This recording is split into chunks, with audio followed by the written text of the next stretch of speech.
ఇప్పుడు సనాతన ధర్మ బోర్డు ఒకటి కావాలి అని చెప్పారు కదా, ఇంతకుముందు పవన్ కళ్యాణ్ గారు డిమాండ్ ఒకటి పెట్టారు. నిజంగా బోర్డు ఆవశ్యకత ఉందా?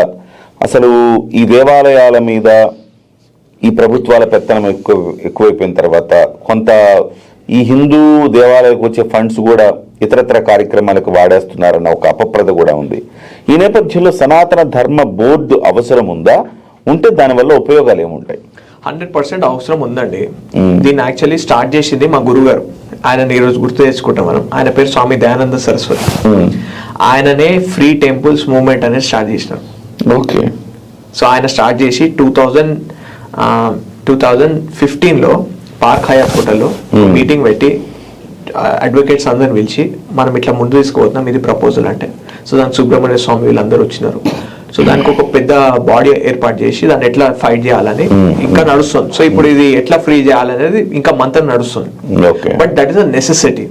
ఎందుకంటే ఇప్పుడు సపోజ్ మనం ఒక విల్లాస్ లో ఉంటామండి. ఇప్పుడు విల్లాస్ 10 acres లో కట్టారు అనుకోండి. ఈ 10 acres లో బిల్డర్ కామన్ ఏరియా 4 acres తీసేస్తాడు. ఇప్పుడు ఈ 4 acres ఎవరి పెత్తనం? కమ్యూనిటీ కదా. It belongs to whole community. ఆ కమ్యూనిటీలో ఎంతమంది వాళ్ళు ఎవరైనా ఉండదు, అందరికి it belongs. It free shared space. So basically మన సొసైటీ ఎట్లా ఉండే అంటే, వైదిక సొసైటీ ఎట్లా ఉండే అంటే, మనకి ఒక కమ్యూనిటీ అంటే ఒక విలేజ్, ఒక gathering where people are stay. అక్కడ కొన్ని కామన్ ఏరియాస్ ఉంటారు. ఆ కామన్ ఏరియాస్ ఏంటంటే టెంపుల్. ఆ టెంపుల్ కు భూములు ఉండే.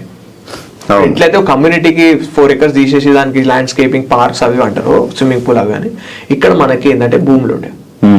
ఆ భూమి యొక్క ఆదాయం గుడి నడుస్తుండే, ఊరు తింటుండే, అది ఊరు కాకుంటుండే. ఇప్పుడు మనకు వచ్చిన ఈ వ్యవస్థలో, ఈ పొలిటికల్ సిస్టంలో ఏమవుతుందంటే, ఈ భూములన్నీ కొట్టేసినారు. ఎవరైతే పవర్లో వస్తారో వాళ్ళు అది కింద మీద చేసి భూములన్నీ కొట్టేసినారు చాలా. ఇప్పుడు ఎన్నో దేవాలయాల భూములు లేవు, పేపర్ మీద ఉన్నాయి. అది ఇక్కడ ఉందో తెలియదు. ఈ బోర్డు కలుస్తారు, పొలిటికల్ కలుస్తారు, మీకు తెలియదేం లేదు ఏమైంది. We need not talk about it. So దీన్ని ఒక నియంత్రించాలి కదా. ప్లస్ ఇదొకటి loss of the property of Bhagwan. Next belongings, gold ornaments. ఇప్పుడు తిరుపతిలో కూడా ఎంత ఇచ్చిన ఎన్ని ఆభరణాలు ఇంకా నిజంగా ఉన్నాయా, అవి ఫేక్ పెట్టినా కూడా మనకు తెలియదు. Second point.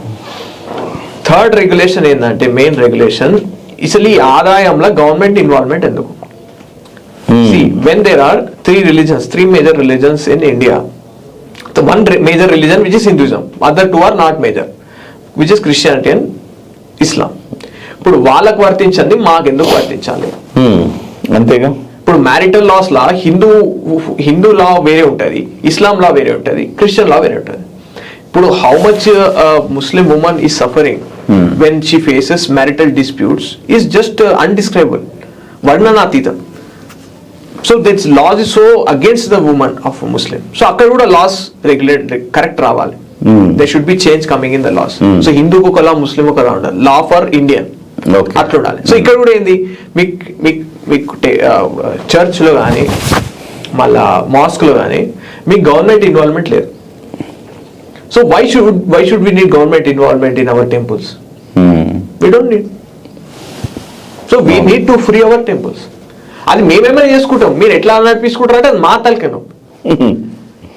మీకంటే బాగానే నడిపించుకుంటాం. మీరు ఉన్నప్పుడు ఇంత అవినీతి జరిగింది, అదైతే అవ్వదు. ఓకే. సో మస్ట్ షుడ్ కావాలి. ఈ రోజు 100% it's the need of the hour for Hindu.